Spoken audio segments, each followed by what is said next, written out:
Nah, semua teman-temannya Halimatus Sa'diyah itu termasuk Halimatus Sa'diyah itu tidak mau mensusukan Rasul sallallahu alaihi wasallam. Nah, kenapa mereka tidak mau mensusukan Rasul sallallahu alaihi wasallam? Karena mereka mengetahui kalau dia adalah seorang anak yatim. Ya, apa yang mau diambil, apa yang mau digajikan ini sebagai ibu menyusukan. Ketika Halimatus Sa'diyah dan suaminya ke situ, cepat ke situ. Nah, tiba-tiba di situ dia lihat Rasul sallallahu alaihi wasallam lain kulitnya, pucat pada saat itu. Nah, malaikat itu sudah tidak ada, dua orang lagi itu sudah pergi. Ya Rabbi shalli ala Muhammad.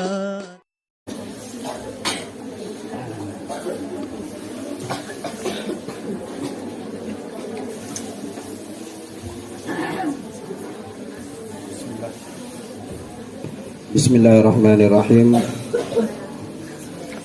Alhamdulillah wassalatu wassalamu ala Rasulillah wa ala alihi wa sahbihi wa mawala wa ba'du. Inna hasanal hadisi kitabullah wa khairul hadi hadi Muhammadin sallallahu alaihi wasallam wa syarrul umuri muhdatsatuha wa kullu muhdatsatin bid'ah wa kullu bid'atin dalalah. Rabbi yassir wa la tu'assir, rabbi tammim bi khair. Ila an qala al-musannif rahimahullahu ta'ala wa nafa'ana bi ulumihi wa barakatihi fid dharain amin.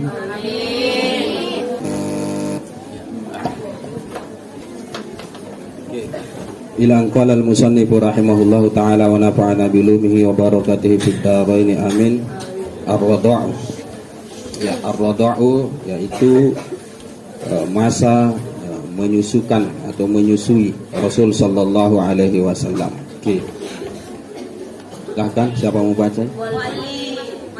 Ya, silahkan. Yang mana mualli? Ya. Ya, silahkan.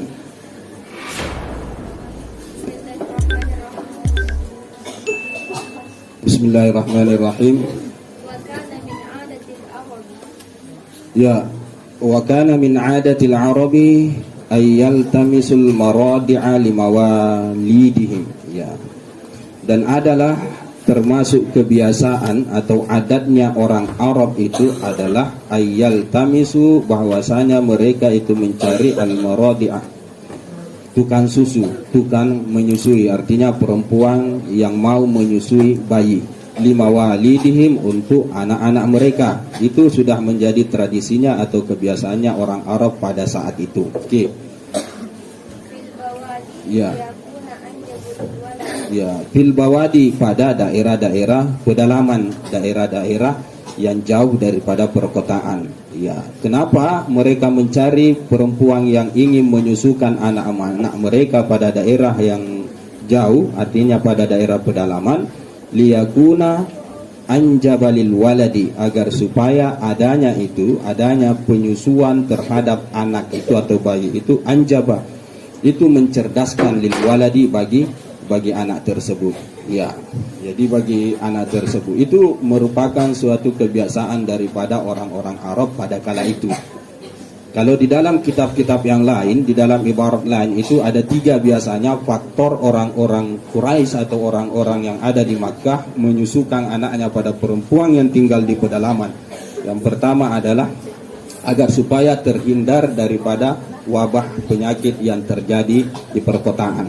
Jadi makanya dicari ke pedalaman, karena di daerah-daerah pedalaman itu adalah daerah yang belum terkontaminasi, kurang lebih seperti itu bahasanya, belum tercampuri oleh penyakit-penyakit yang banyak beredar di daerah-daerah padat, daerah-daerah kota. Nah, itu satu. Kemudian yang kedua adalah agar supaya anak itu kuat, agar supaya ototnya itu keras, ya, kuat bekerja. Itu salah satu alasan mereka. Karena tidak sama dengan orang-orang yang tinggal di perkotaan, anak-anak yang tinggal di perkotaan. Biasanya itu yang paling kuat bekerja itu adalah orang-orang yang tinggal di pedalaman. Ototnya kuat, tidak ngos-ngosan kalau bekerja dan semacamnya. Kemudian yang ketiga, faktor yang ketiga adalah untuk agar supaya anak mereka kalau disusukan di daerah pedalaman itu, bahasa mereka itu bahasa asli. Tidak lagi tercampur dengan bahasa-bahasa yang tidak asli, kurang lebih seperti itu. Jadi itu 3 alasannya di dalam kitab-kitab lain. yang mereka sebutkan sebagai faktor orang-orang pada saat itu mensusukan anaknya, mencarikan perempuan yang mau menyusukan anaknya pada daerah pedalaman. Ya, satu apa? Terhindar dari penyakit. Baru awal-awal tidak fokus nih. Oke, satu apa? Terhindar dari bawah penyakit di perkotaan. Yang kedua, agar kuat bekerja. Kemudian ketiga, ya agar bahasanya itu bahasa lancar, bahasa baku. Ya, kurang lebih seperti itu. Di Jakarta bahasa Indonesianya asli enggak? Daerah ibu kota? Enggak. Hah? Asli enggak? Lolo gue asli enggak itu? Enggak ada. Ente dan lain sebagainya. Enggak ada yang sebut ada bahasa Indonesia enggak itu?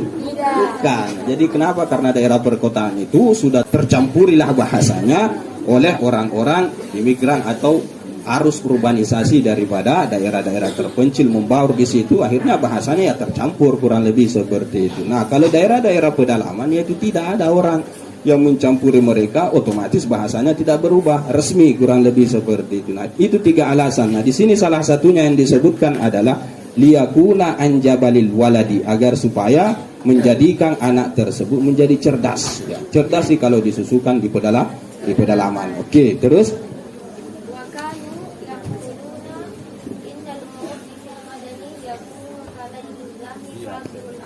ya, wakanu yakuluna, dan adalah mereka orang-orang itu mengatakan pada saat itu, keyakinan mereka, innal murabbil muduni, sesungguhnya orang yang dibesarkan ya fil muduni, di kota itu ya, yang berkembang biak anak-anak itu di perkotaan itu, yakunu kalilad dihni, ya, adalah mereka itu sedikit daya kecerdasannya, kalil, jadi lambat orang cerdas. Jadi orang-orang perkotaan itu orang-orang yang ya tidak cerdas, bahasa kasarnya kurang lebih seperti itu ya, tapi tidak semuanya ya. Yang jelasnya umumnya itu orang-orang yang tinggal di perkotaan itu ya orang-orang yang perkembangan kecerdasannya itu kalil, lambat, terhambat ya, tidak seperti orang yang tinggal di pedalaman. Oke, siapa ranking satu di sini? Orang mana? Eka mana? Maros, masih dianggap perkotaan itu kalau daerah-daerah Maros, walaupun Makassar kota ibu kotanya, kurang lebih seperti itu. Kalau yang Sarah Jurmiyah, Alia Firbiriana, orang mana? Oh, kita orang pedalaman juga itu kita. Ada orang Selayar? Ranking berapa, Pra? Yang jelasnya dapat kita simpulkan bahwa memang seperti itu, karena kehidupan ibu kota itu kehidupan yang konsumsi makanannya juga rata-rata yang instan, yang sudah tidak murni, tidak yang seperti di pedalaman yang segar, tidak seperti di pinggir pantai yang ikannya segar dan lain sebagainya. Ya tentunya itu nutrisinya jelas berbeda, dan nutrisi itu mempengaruhi kecerdasan otak. Nah, makanya wajar kalau orang-orang Quraisy pada saat itu kemudian mensusukan, orang-orang Makkah mensusukan anaknya ke daerah pedalaman agar supaya anaknya itu kuat. Oke. Dan mereka berkeyakinan bahwa anak yang berkembang biak di perkotaan itu lambat itu proses kecerdasan akalnya. Tapi tidak semuanya seperti itu ya, itu pada umumnya. Oke. Apalagi? Terus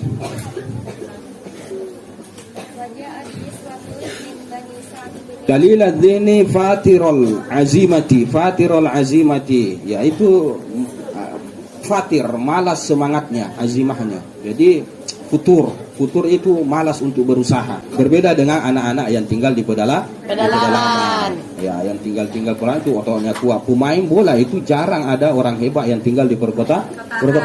Rata-rata pemain bola itu rata-rata yang tinggal jauh daripada perkotaan. Kenapa? Karena otak mereka kuat, kecerdasan mereka kuat, dan tidak pemalas, kurang lebih seperti itu. Oke.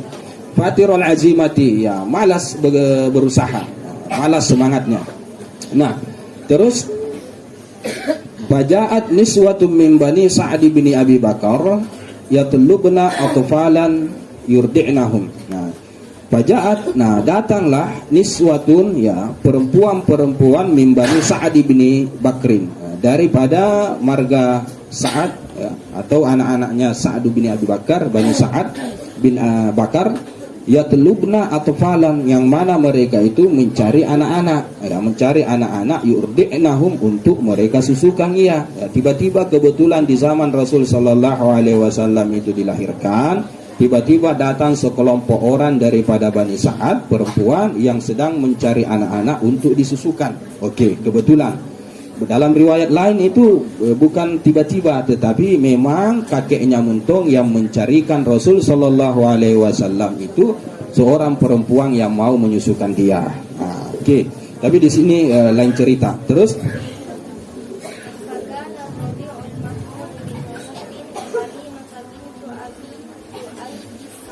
ya, fakana ar-radi'ul mahmudu, maka adalah anak susuang yang terpuji itu, artinya Rasul sallallahu alaihi wasallam, min nasibi Halimata binti Abi Du'aib as-Sa'diyah, termasuk bagiannya Halimah, putrinya Abu Du'aib as-Sa'diyah. Jadi ternyata pada saat itu Rasul sallallahu alaihi wasallam itu menjadi jatahnya si Halimah itu Sa'diyah, dia yang dapai.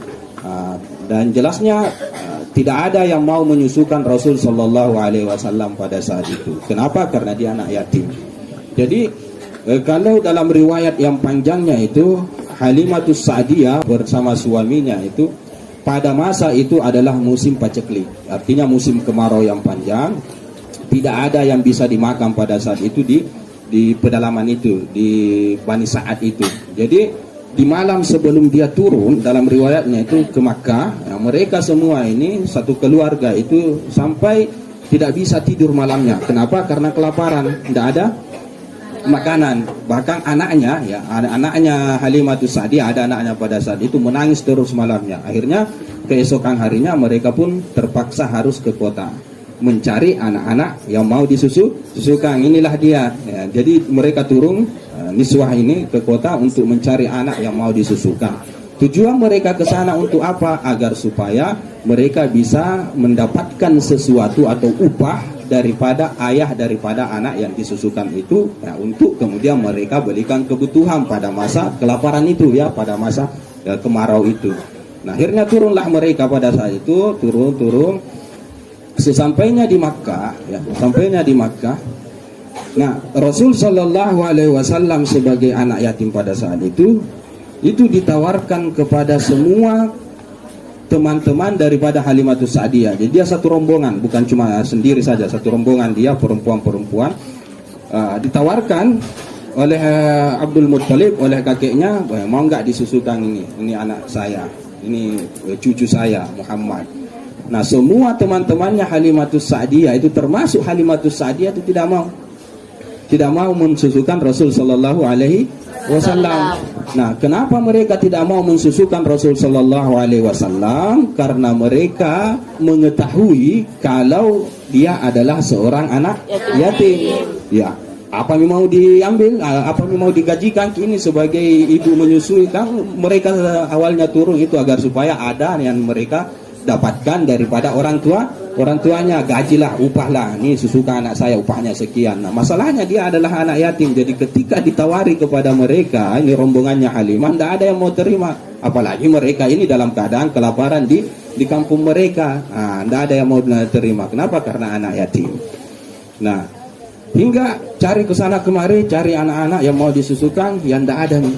Temannya semua Halimatus Sa'diyah itu dapat semua anak susuan, dapat semua mereka. Nah, tinggal Halimatus Sa'diyah yang tidak dapat pada saat itu.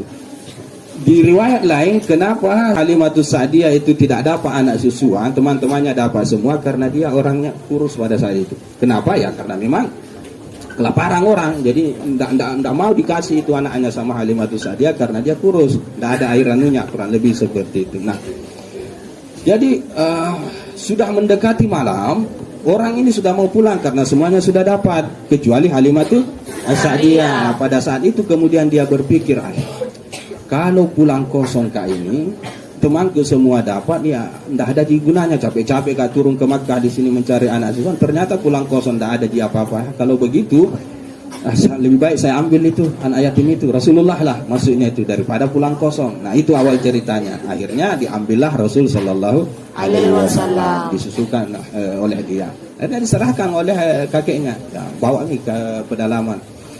Nah sebelum ke pedalaman kan sudah malam ini, mereka bermalam dulu di situ, bermalam sebentar, besok baru dilanjutkan perjalanan. Ketika Halimatus Sa'diyah mengambil Rasul Sallallahu Alaihi Wasallam pada saat itu, kemudian disusukan, tiba-tiba ya air susunya itu tiba-tiba banyak. Itu mukjizatnya. Saking anunya itu luar biasanya Rasul SAW. Begitu dia tiba-tiba air susunya banyak. Kaget dia pada saat itu. Apa ini? Luar biasa ini. Nah, anaknya kan dia punya anak yang kecil. Nah, setelah kenyang Rasul Sallallahu Alaihi Wasallam, disusukan juga anaknya, kenyang juga anaknya. Jadi pada saat itu, malam itu dia tidur, dia berkata dalam riwayat tersebut, kami tidak pernah tidur seenak di malam ini, di malam di mana kami mensusukan Rasul Sallallahu Alaihi Wasallam. Padahal tadi waktu dari awal-awal tidak bisa tidur malam dan lain sebagainya, karena lapar orang. Nah, berkahnya Rasul Sallallahu Alaihi Wasallam itu luar biasa sekali. Bahkan dalam riwayat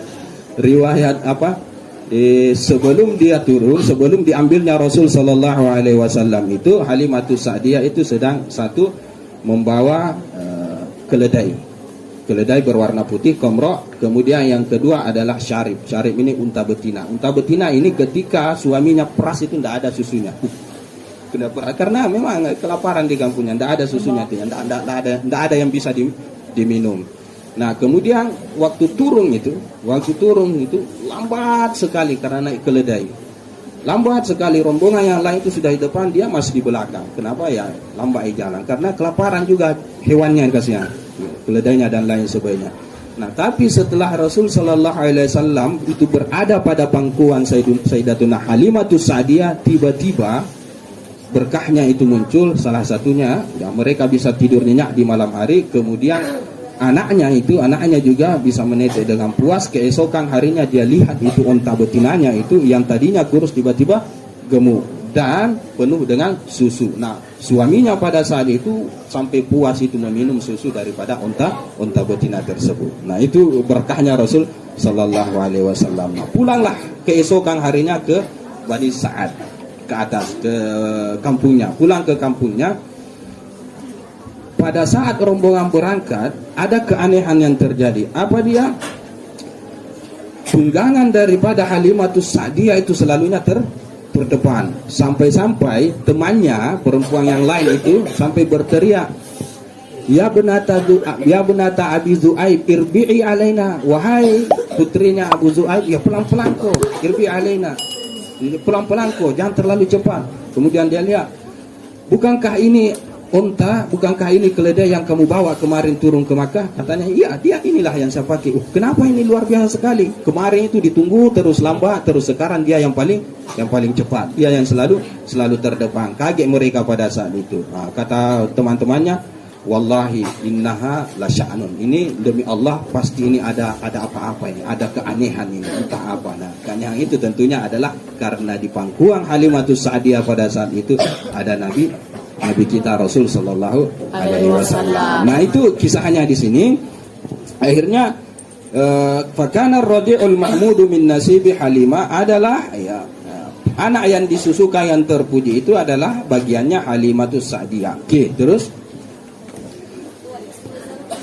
ya wa ismu zaujiha, adapun nama suaminya, ya suaminya Halimatus Sa'diyah adalah Abu Kabsyah. Ya, Abu Kabsyah namanya. Ada yang mengatakan Abu Kabsyah itu adalah panggilan karena dia adalah seorang pengembala kibas. Ya, Kabsyah kibas. Kabsyah itu ya apa ya?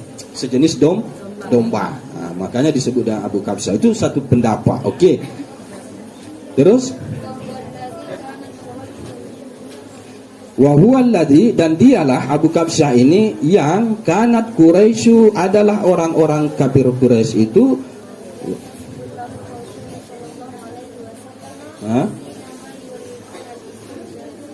yang tasibu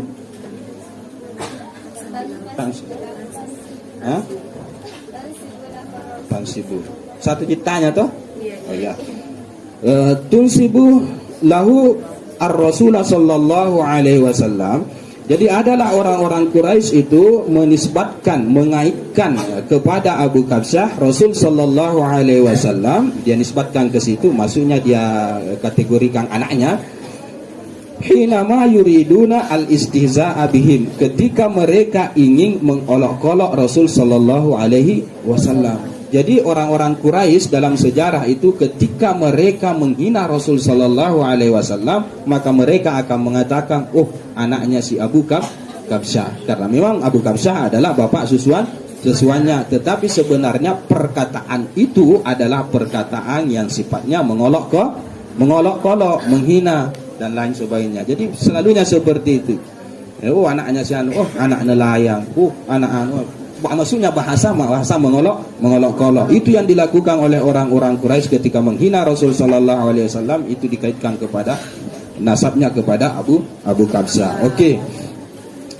Fayaquluna, mereka berkata, orang-orang kafir Quraisy, "Hadza ibnu Abi Kabsyah yukallimu minas sama." Oh, ini anaknya si Abu Kabsyah yang berkata dari langit. Maksudnya, oh, ini anaknya si Abu Kabsyah yang mengaku nabi. Oh, ini ya orangnya. Maksudnya itu bahasa mengolok-olok, merendahkan, menghina, kurang lebih seperti itu. Jadi dikaitkan kepada Abu Kabsyah, bukan dikaitkan kepada Abdul Muttalib karena dia orang mulia, tidak dikaitkan kepada Abu Talib orang mulia. Jadi dia kaitkan kepada orang yang tidak terpandang di masyarakat atau orang yang tidak punya status lebih di masyarakat, tetapi kalangan orang-orang bawah. Nah, itu bentuk penghinaan daripada orang-orang Quraisy. Nah, kita juga seperti itu. Jadi biasanya itu kalau ada orang yang menghina orang yang lain, itu dikaitkan kepada sesuatu yang hina. Tetapi saya sarankan untuk para santri, jangan coba-coba menyentuh masalah nasab. Sebenci apapun kalian terhadap teman-teman kalian dan lain sebagainya, jangan coba-coba menyinggung orang tua,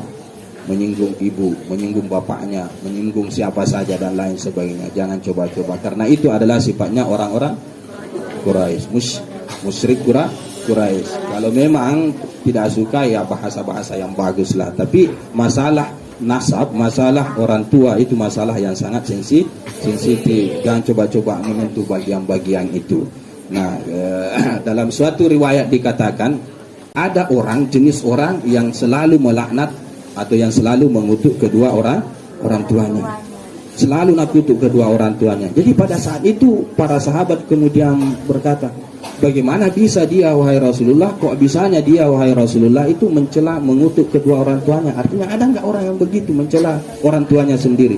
Kata Rasul sallallahu alaihi wasallam, dia mencela orang tuanya orang lain. Pada dasarnya sebenarnya dia sedang mencela kedua orang tuanya. Jadi kalau kita mencaci maki orang tuanya orang lain, sebenarnya kita sedang mencaci maki orang tua kita sendiri. Itu yang diajarkan oleh Rasul sallallahu alaihi wasallam ketika perkataan ini atau ucapan ini mau terlontar terkait dengan orang tua orang lain, tahan, karena pada dasarnya kita sedang mencaci maki kedua orang tua kita sendiri. Jadi dilarang dan tak boleh yang seperti itu. Itu sifatnya orang-orang Quraisy. Jadi orang Quraisy ketika Rasul sallallahu alaihi wasallam lewat kemudian nak olok-olok, oh, ini anaknya si Abi Kabsyah ya, yang mengaku nabi, nah, yang berkata-kata dari langit ya. Maksudnya itu mengolok-olok. Nah, ini yang dimaksud di sini. Oke. Ya, wadarratil barakatu ala ahli dzakal baiti, ya, dan tercurahlah berkah-berkah ala ahli dzakal baiti, ke atas ahli dzakal baiti, ya, penghuni rumah tersebut. Artinya penghuni rumah tangga tersebut, yang dimaksud adalah rumah tangganya Halimatus Sa'diyah. Tercurah berkah pada saat itu alladzina arda'uhu, yang mana mereka mensusukan dia Rasul sallallahu alaihi wasallam muddata wujudihi bainahum, ya, selama adanya Rasul sallallahu alaihi wasallam di kalangan mereka. Jadi setelah disusukan itu berkah kemudian turun kepada rumah tangga tersebut, rumah tangga Halimatus Sa'diyah. Bahkan dalam riwayat yang lebih panjang itu, yang di atas kan di Bani Sa'ad itu pokoknya dilanda kekeringan. Tetapi ketika Rasul sallallahu alaihi wasallam ada di situ, tiba-tiba onta atau keledai daripada Halimatus Sa'diyah, juga hewan-hewannya yang lain itu, kalau dia pergi, dia lepaskan untuk mengembala, pulang itu binatangnya itu pasti kenyang. perutnya besar. Tidak tahu di mana mereka makan, padahal musim kering. Itu berkahnya, itu mukjizat Rasul sallallahu alaihi wasallam. Bahkan orang-orang pada saat itu tetangga-tetangganya mengatakan, "Wih, ada apa ini? Kenapa begini?" Akhirnya mereka pun mengatakan kepada sesama mereka, karena rata-rata di situ pekerjaannya adalah pengembala di antaranya. Rata-rata mereka mengatakan pada sesamanya, kalau nak kasih keluar itu kambingnya atau dombanya atau untanya atau keledainya Halimatus Sa'diyah, kasih ikut juga kambing kalian ke situ. Kenapa? Agar supaya kepercik berkahnya. Dan itu yang dilakukan oleh tetangga-tetangganya atau orang yang ada di kampung tersebut selama Rasul sallallahu alaihi wasallam berada di tengah-tengah mereka. Itu keberkahannya luar biasa. Tiba-tiba tumbuh di situ, dan dulunya kering kerontan tiba-tiba menjadi hijau setelah Rasul sallallahu alaihi wasallam berada di tengah-tengah mereka. Itu luar biasanya Rasul sallallahu alaihi wasallam, berkahnya. Ya, wa kanat tarbu an arba'i sanawatin. Ya. Oke, barokah itu kembali kepada barokah ya. Kanatil barakatu muannas ya. Wakanat, dan adalah keberkahan itu ya, keberkahan itu tarbu itu berkesinambungan, berkembang an arba'i sanawatin, sekitar 4 tahun selama Rasul sallallahu alaihi wasallam berada di situ. Karena Rasul sallallahu alaihi wasallam itu 4 tahun berada di situ di Bani Sa'ad. Maksudnya 4 tahun ini 4 tahun usianya. Tapi tinggalnya di situ perbedaan pendapat. Ada yang mengatakan 1 tahun lebih, ada yang mengatakan sekitar 2 tahun. Itu perbedaan riwayat tinggalnya di situ. Nah, nanti terjadi peristiwa pembelahan dada Rasul sallallahu alaihi wasallam lah, yang kemudian Rasul sallallahu alaihi wasallam dipulangkan. Nah, itu dalam sejarah dicatat usianya pada saat itu 4 tahun. Versi ulama muhakkik. Oke. Nah, hadis satu syakis sadri, peristiwa pembelahan dada. Nah, di sini ini peristiwa pembelahan dada Rasul sallallahu alaihi wasallam ketika beliau masih kecil. Jadi dalam sejarah ada 2 kali dibedah Rasul sallallahu alaihi wasallam dadanya. Jangan yang lain dulu ya. Ada 2 kali yang paling bersejarah, walaupun ada yang mengatakan lebih daripada 2 kali, ada 3 kali. Oke, yang pertama adalah ini dia, kita sudah temukan. Pertama adalah proses pembedahan dada Rasul sallallahu alaihi wasallam oleh malaikat itu pada saat dia sedang berada pada Bani Sa'ad. Oke, pembelahan dada yang kedua. Pembelahan dada Rasul sallallahu alaihi wasallam yang kedua. Kapan itu? Ini dulu. Nah. Enggak tahu? Enggak ada gambaran? Di sampingnya sudah ada gambar. Oke, sampingnya siapa namanya? Asmiliana. Oke. Ada? Tidak tahu. Oke, coba sampingnya siapa namanya? Adlia. Oke, silahkan Adlia. Ada. Jangan main mata. Oke, coba yang depan siapa namanya? Siapa namanya nak? Suci. Oke. Tahu? Tahu. Sampingnya coba siapa namanya? Ya, silakan. Tidak tahu. Oke. Ini silakan. Dari Pak? Kapan? Ya, pada peristiwa Isra Mi'raj. Di kampungnya Isra Mi'raj enggak? Aku memperingati Isra Mi'raj enggak di kampungnya? Oh iya, sini. Iya toh, sini. Pasti semuanya memperingati Isra Mi'raj. Berarti selama ini kemana saja? Kenapa enggak tahu? Karena biasanya itu diceritakan dalam hikmah Isra Mi'raj itu tentang peristiwa dibedahnya dada Rasul sallallahu alaihi wasallam sebelum dia di Isra Mi'rajkan oleh Allah Subhanahu wa taala. Sepatutnya kalian tahu itu. Berat masih kecil mungkin dia belum tahu apa-apa. Kalau ada penceramah Isra Mi'raj, apa ini ngomong ini. Ya, pada saat Isra Mi'raj pas kena cerita itu orang yang membawakan hikmah Isra Mi'raj di bedahnya dada Rasul sallallahu alaihi wasallam, kemudian diberangkatkan untuk menerima perintah salat wajib. Oke.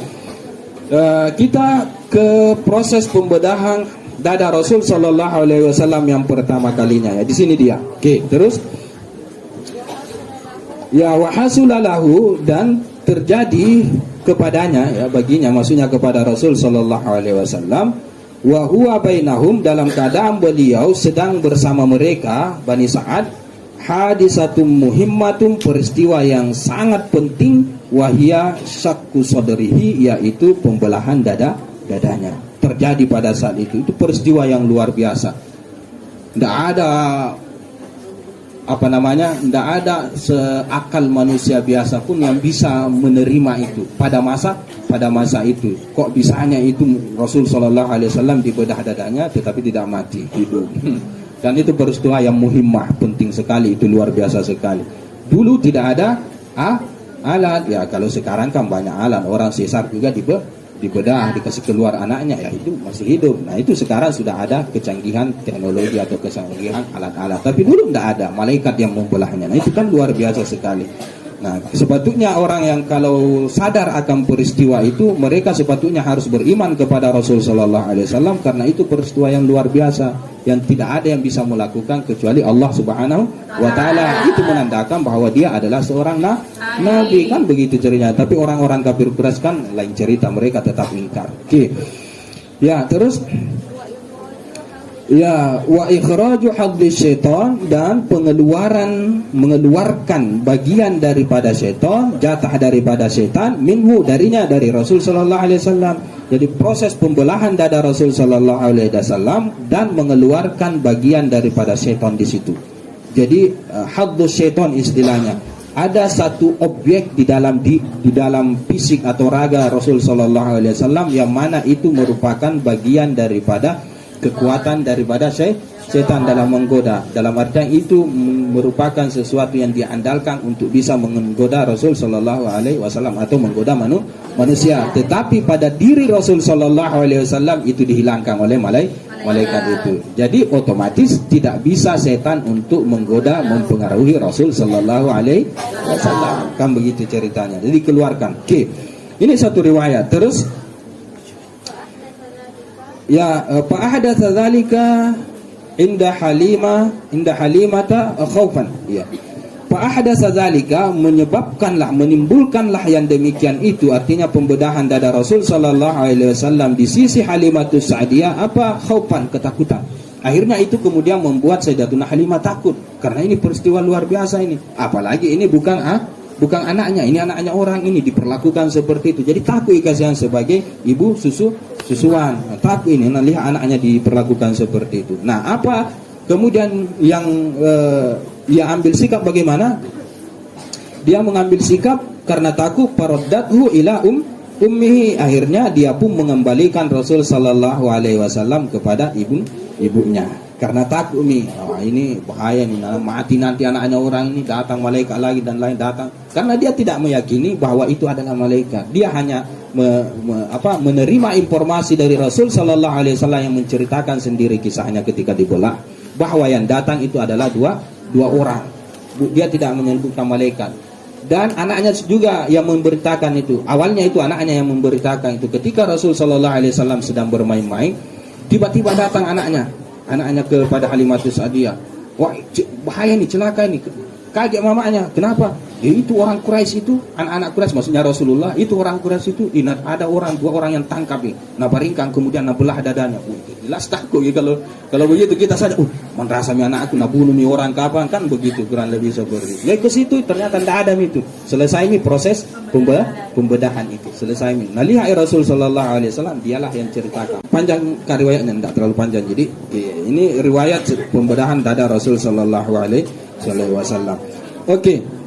Di sini dikatakan begini ya, ketakutan Sayyidatuna Halimah ini yang kemudian menyebabkan Rasul sallallahu alaihi wasallam dia pulangkan kepada kakeknya, kepada ibunya pada saat itu, dia pulangkan ke sana. Nah, dalam kitab Ar-Rahiqul Maktum dikatakan tidak lain cerita dia, di dalam kitab lain itu mengatakan bahwa ketika sudah sampai Rasul sallallahu alaihi wasallam perjanjiannya disusukan di Halimatus Sa'diyah, itu sekitar 2 tahun dalam riwayatnya.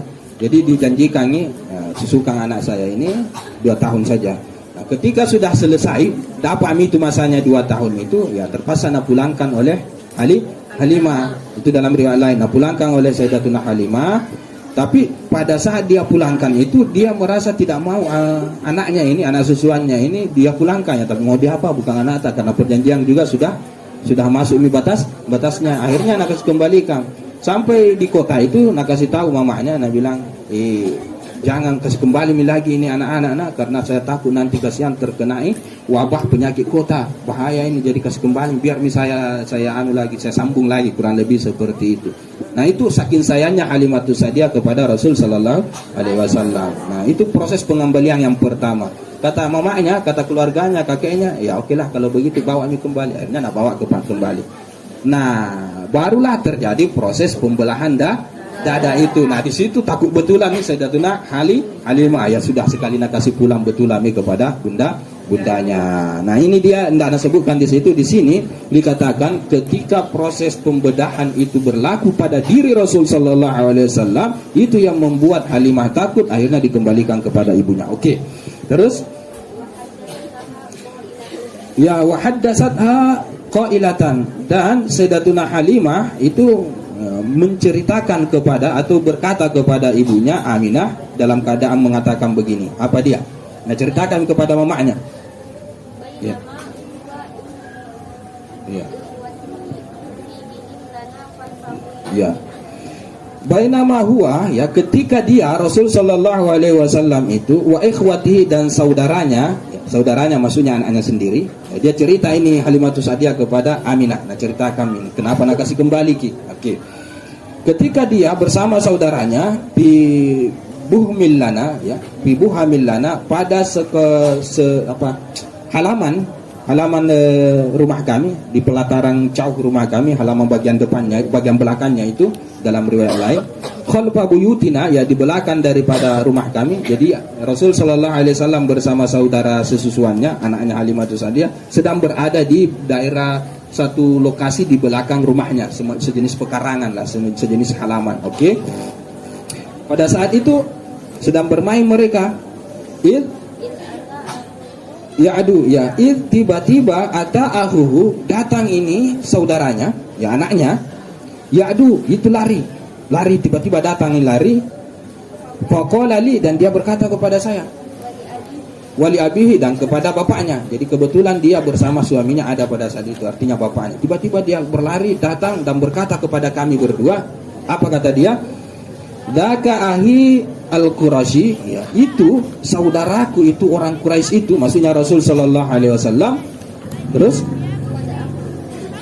ya, qad akhadahu rajulani, sungguh dia diambil oleh dua laki-laki.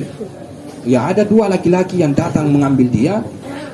Alaihima siyabum bidun, ya, ke atas kedua laki-laki itu pakaian berwarna putih. Artinya dua yang datang itu adalah dua orang yang sedang berpakaian putih. Oke. Terus ya, fa'adja'ahu, kemudian keduanya membaringkan Rasul sallallahu alaihi wasallam, membaringkannya. Fasyaqqa batnahu, kemudian keduanya itu membelah perutnya, ya, membelah perut Rasul sallallahu alaihi wasallam. Terus fahuma yusawwitani, ya, keduanya itu menggerak-gerakkan Rasul sallallahu alaihi wasallam. Nah, jadi anak itu bercerita, bilang, itu saudara saya itu orang Quraisy, itu ada dua orang yang datang kepada dia, nambili, nabaringkan, ya, kemudian gerak-gerakkan, semacam ada nak cari di dalam itu, nah korek-korek begitu, nak gerak-gerakan, apa ini, semacam ada yang nak cari. Terus ya, fa kharajtu ana, akhirnya aku pun keluar, kata Halimatus Sa'diyah, aku pun keluar, anak saya, aku, wa abuhu, dan bapaknya, nahwahu, menuju ke arahnya, ya, ke arah Rasul sallallahu alaihi wasallam yang ditunjukkan oleh saudaranya itu. Oke. Terus ya, fawajadnahu, nah, tiba-tiba kami menemukan dia, Rasul sallallahu alaihi wasallam, muntafi'an launuhu, dalam keadaan itu berubah warnanya, tiba-tiba dia pucat pada saat itu. Ketika Halimatus Sa'diyah dan suaminya ke situ, cepat ke situ, nah, tiba-tiba di situ dia lihat Rasul sallallahu alaihi wasallam, lain anunya, kulitnya pucat pada saat itu. Nah, malaikat itu sudah tidak ada, dua orang lagi itu sudah pergi. Oke. faltazamtuhu waltazamahu abuhu. Aku pun yang mengambil dia dan bapaknya juga mengambil dia. Faqulna lahu, dan kami katakan kepadanya pada saat itu, malaka ya bunayya, kenapa kamu ini wahai anakku? Kenapa kau nak? Kenapa kau? Itu kata Halimatus Sa'diyah. Faqala, kemudian dia pun berkata, Rasul sallallahu alaihi wasallam, ja'ani rajulani. Ya cepat-cepatlah baca sedikit, azan ni orang. Faqala, ya kemudian dia pun berkata, ja'ani rajulani, aku didatangi oleh dua laki-laki. Ada dua laki-laki, terus alaihima siyabun bidun, yang di atas keduanya itu ada pakaian warna putih. Ya, jadi Rasul sallallahu alaihi wasallam sendiri yang menceritakan, datang dua orang laki-laki kepadaku sedang dalam keadaan berpakaian putih. Terus ya, faqala ahaduhuma li sahibihi, kemudian berkata salah satu daripada keduanya li sahibi, kepada temannya. Apa Nabi bilang? Huwa, apakah dia? Maksudnya itu yang satu, malaikat yang satu bertanya sama temannya, kata dia, huwa, apakah dia? Maksudnya dia mika orangnya itu, yang itu ke orangnya. Maksudnya itu mika yang nasurukan ki oleh Allah untuk dibelah dadanya. Itu maksudnya. Apakah dia orangnya? Qala, kemudian temannya itu menjawab, na'am, ya, dialah orangnya. Oke. Terus fa'aqbala, kemudian keduanya pun menghadap. Ini Rasulullah yang menceritakan keadaan dirinya ini. Fa'aqbala, keduanya pun menghadap. Ya batadirani, ya bersegera keduanya. Fa'ajja'ani, kemudian keduanya membaringkanku. Fasaqqa batni, dan keduanya membelah perutku. Faltamasa bihi syai'an, keduanya mencari sesuatu. Jadi mencari sesuatu di dalam dadaku ini, ada kayak nak cari itu. Nah, itulah tadi yang disebut dengan haddu syaitan, bagiannya setan itu. Faltamasa bihi syai'an, keduanya mencari sesuatu di dalam perutku. Fa'akhadahu, kemudian keduanya mengambilnya. Wa tarahahu, dan keduanya pun membuangnya. Nah, dapat itu apa-apa di dalam diri Rasul sallallahu alaihi wasallam oleh malaikat tersebut. Kemudian Nabi buang. Wala adri ma huwa, dan aku tidak tahu apa itu. Tidak tahu oleh Rasul sallallahu alaihi wasallam apa yang nak kasih keluar oleh malaikat tersebut dari dirinya. Tapi para ulama mengatakan bahwa itu yang disebut dengan hadus syaitan, jatahnya setan itu pada setiap manusia. Untuk Rasul sallallahu alaihi wasallam dihilangkan itu oleh para malaikat pada peristiwa ini. Satu riwayat yang lain mengatakan tidak ada dina buang, tetapi nak ambil yang dari Rasul sallallahu alaihi wasallam, kemudian nak cuci oleh malaikat pada saat itu dengan air Zam-Zam yang dibawa atau yang berada pada satu wadah yang terbuat dari emas. Nak cuci, setelah nak cuci baru nak masukkan kembali. Itu riwayat lain. Oke, terus habis ya. Oke. Jadi agak ringkas kisah pembedahan dada Rasul sallallahu alaihi wasallam di sini. Yang jelasnya banyak riwayat yang menceritakan tentang itu.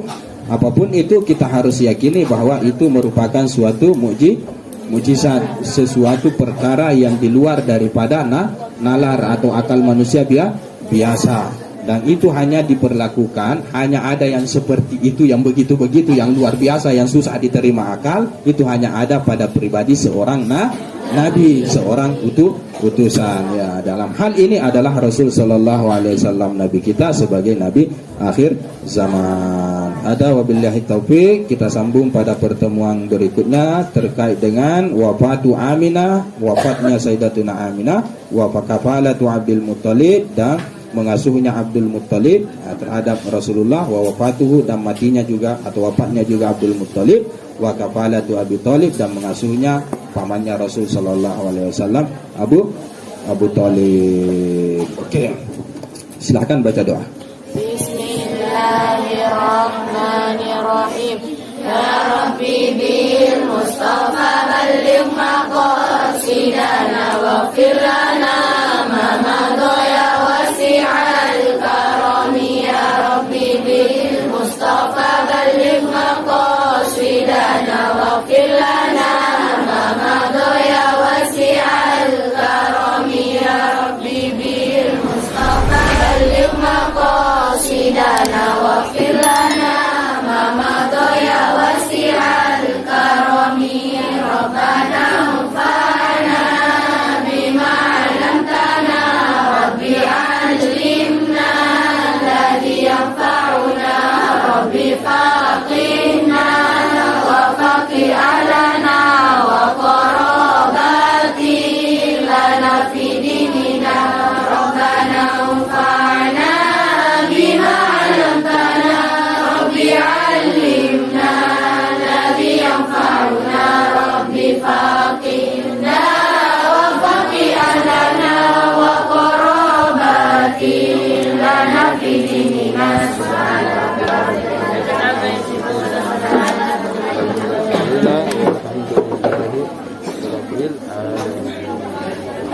يا رب صل عليه وسلم